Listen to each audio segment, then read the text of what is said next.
Welcome everyone, I'm Gabor and this is the Motorhome Operations channel. Today's video I'm going to show you how to operate the Thetford fridge in this Adria S70SC motorhome. Towards the end of the video we will do some troubleshooting as well. So let's get to it. The very first thing that you need to do is press and hold the power on button on the fridge until the display comes on. As you can see, it shows you the current settings, as well as you can see the little green light on the left side. The display will go off, but as long as the green LED on the left side is on, the fridge is working. If you wish to make changes to the current settings, you need to press and hold the gray square button until you see the A letter flashing on the display. The A is the auto function. This is your best option to choose simply because it's maintenance free and it automatically selects the best power source. However, if you would prefer to select the power source manually, the first option you have is the mains electric. To use this, the motorhome has to be connected to the mains electrics at the campsite. The next option is the leisure battery. The fridge can run off the leisure battery only if the engine is running. The last option is the LPG. You need to have LPG in the cylinder if you want to operate the fridge off the LPG, and the vehicle has to be stationary and completely leveled. Once you have selected the power source, you can select and set up how powerful you want the fridge to cool. I would leave this on max level, unless if the ambient temperature is pretty cold outside. Now I'm going to show you how it changes in auto function. So we're going to put it back on auto. It's going to use gas because we're not hooked up on the mains electrics. As you can see on the control panel up there, the light is now on. That means the vehicle is not connected to the mains, in this case in front of the garage. So we're going to go outside and connect it. The electric connection point is on the left side of the vehicle, just behind the gas locker. So now I'm going to connect the mains cable, just gently push it in fully.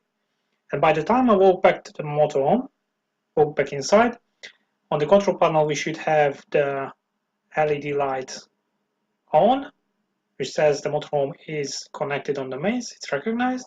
And now if I press the button once, the gray one, we should see auto and electrics, so it's switched from gas. So let's get into troubleshooting now. As you can see, the display is flashing and the little green light has switched to red and it's also flashing on the on button, power button.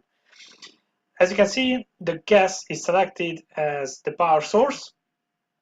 The reason why this is flashing is because the gas is not igniting.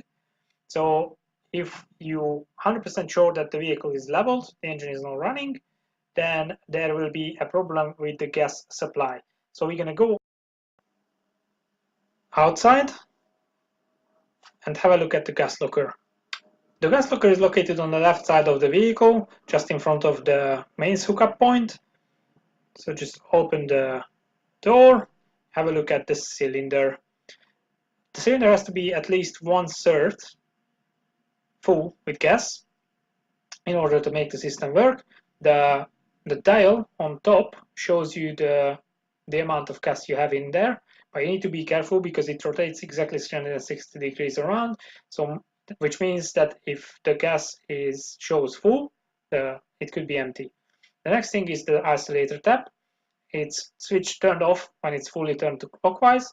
So you need to just turn it on a little bit, just a few turns until it's loose, turn it anti-clockwise, and now we should have gas supply to the motorhome.